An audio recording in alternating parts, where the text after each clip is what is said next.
Hey everybody, this is Brian with Bergford Performance Systems, and I hope everybody is doing great. It's the holiday season right now. I hope you're all enjoying time with loved ones and just maybe reflecting back over the year and being really grateful for all the things that are wonderful in your life. And I actually wanted to talk today about when things don't go exactly as planned, when life happens, because it happens to all of us.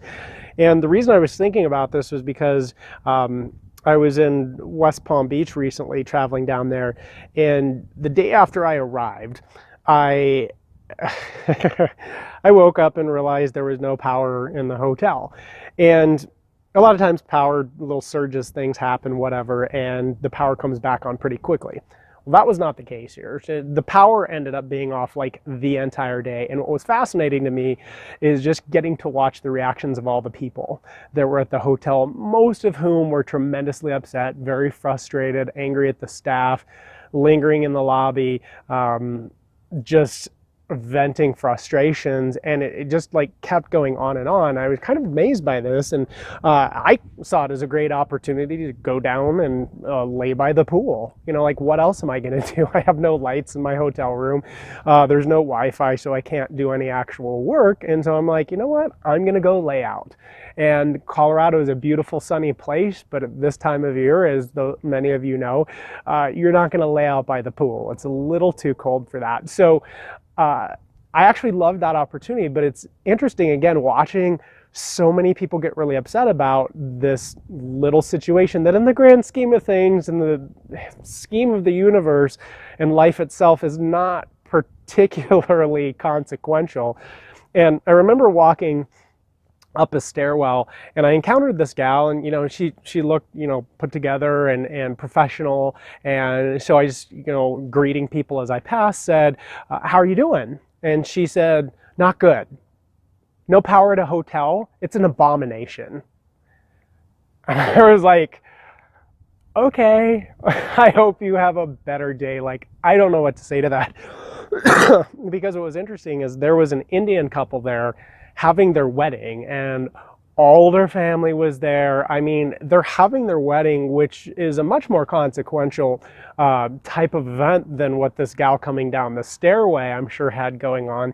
And this whole family that was there for the wedding, I never heard them speak a negative word about it. And I had a chance to talk to them and everything, and they were so gracious and walked through this situation so well. And so, it got me to thinking a lot about something that somebody said. I'm not sure exactly who it was, but it's so true. And they said that emotions don't come to us, we go to them.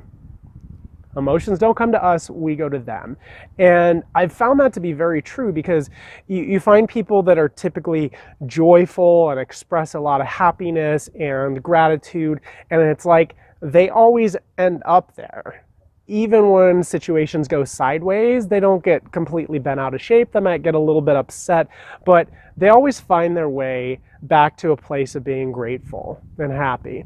And there's other people who spend a lot of time in their life frustrated and irritated and angry, and wonder of wonders, things happen in the environment, and they use that to get themselves exactly back to where they always stay, which is in a place of emotional upset and anger and frustration.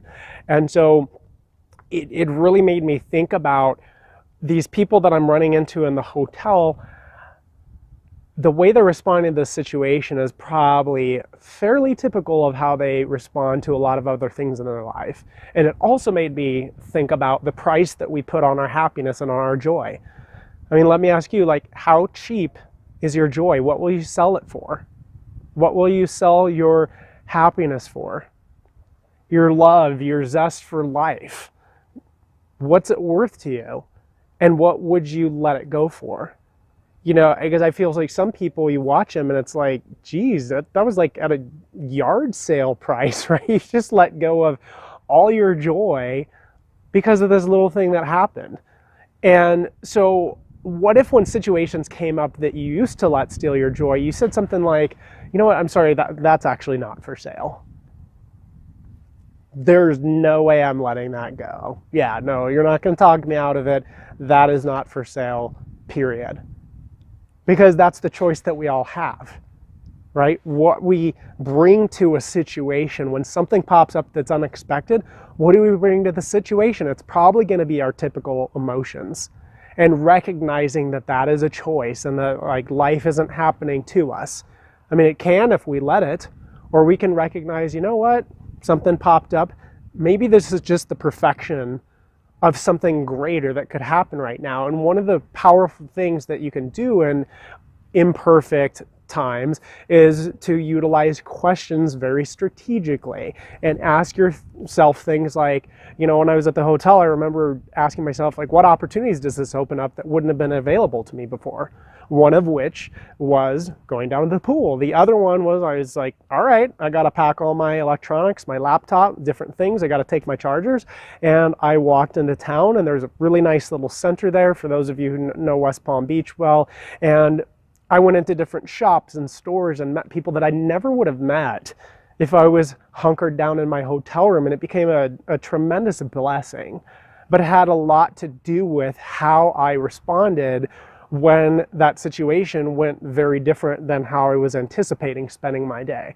And another question you can ask, again, when life doesn't go how you plan, is what could be really great about this? What could actually be really great about this if I thought about it? And your mind can definitely easily drift to the negative, but you just keep coming back to that question. No, what could be really great? What could come out of this that would be different, that would be exciting, that might actually give me some better perspective, some better opportunities? Like, who could I go out and meet? What could I work on that I wouldn't have worked on before that might be actually more important? And I think if we do these kind of practices as life happens, we're going to come up with much better ways of addressing life, of showing up, of really continuing to hold on to and experience that unbridled joy that's truly a choice. And again, I know situations pop up that are going to be kind of like, ugh, geez, you know, this is not what I was hoping for, but we got to get beyond that really quickly and get back to where we want to be. So I hope that this is beneficial for all of you. Make sure that you maybe jot some notes of what you took out of this video that specifically is going to help you, and continue to reference back to it over the next several days or week or 2 weeks or whatever you feel, until you really start to see that you're incorporating the salient parts of this into your life and it's really benefiting you the most. And if you enjoyed this video, make sure that you share it with somebody. Pass it along to a friend, share it with them, right? 'Tis the season of giving. And make sure you subscribe to our YouTube channel as well, so that as soon as new videos come available, you're the first to know about it. So I appreciate you spending your time with me, and sure appreciate all of you. Happy holidays to everybody, and go out and make sure, and especially as this new year is coming up, do the impossible.